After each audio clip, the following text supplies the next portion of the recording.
Hello, welcome to this overview of the changes that we've made here at Pixorial.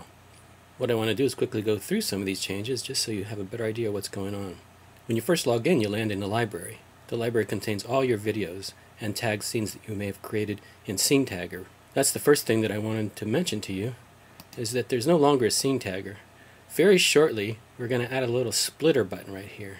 What we're trying to do is make this more direct. In a couple weeks, you'll be able to click on the splitter button, and if you have a longer video, you can divide it up into a series of shorter videos. You can give each one of those a name. If there's parts of the video that you don't want, then you can delete that video. And then all those videos will be available here in the library. Now, if you haven't added any video to your library yet, or if you want to add more video to your library, you can click the Upload Video button or order a shipping kit. There's also one other option. You can upload by email. Use your custom email address right here to send in video via email or through your phone. Moving on to the current changes, when a video is selected, note that you can change its name over here, you can add a date, and you can add a location. You can also delete it if you like. Once you have lots of videos, you can start putting them in folders to organize them better. Now with the video selected, click on the View Edit button. Here you can view the video. You can also trim the ends. In this case, I can move the playback head to the point where I want it to start, and then drag the left trimmer to the point where I wanted that to start, or I can drag the trimmers directly to the point where I want it to stop. I want this to be about a minute, that's all. So I'm just going to stop right there. Another feature that's new is that you can add a music track. So in this case, I can add a soundtrack. That's good. And then you can also balance the mix. Click the play button, and then adjust this to the point where you want it. For this, I wanted to cut out some of the screaming and have the music track in the background be more prevalent. Note that if I move this to the left, the background music track becomes more prevalent. If I move it to the right, the audio and the video becomes more dominant. When you have it set the way you like, just click OK.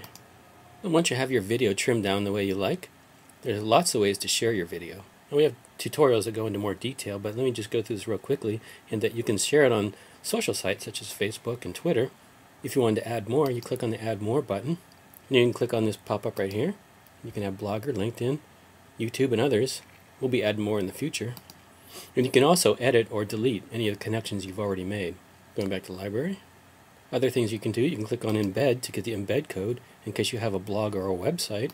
You can email your video to friends, create a DVD, or download a high-resolution version of the video right to your hard disk. One other option is Pixorial Access. Click this to give your friends and family access to the video.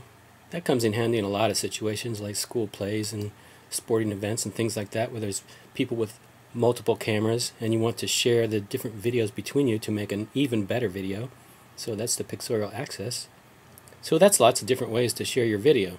Now the next thing I want to show you is if you want to create a video with more than one clip, click on Producer. This is where you create productions. What you can do is just click on the Start New button and then Import Video.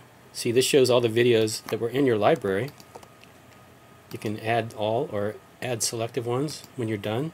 Then they appear here. You add them to the storyboard, create a video, add transitions, titles, things like that. Like I said, there's tutorials for all this, but I just wanted to make sure that you were aware that it exists. So use Producer when you want to make a video with more than one video. If you want to just publish a single video, then do it directly from the library. I think that's it for the overview. Have fun making videos.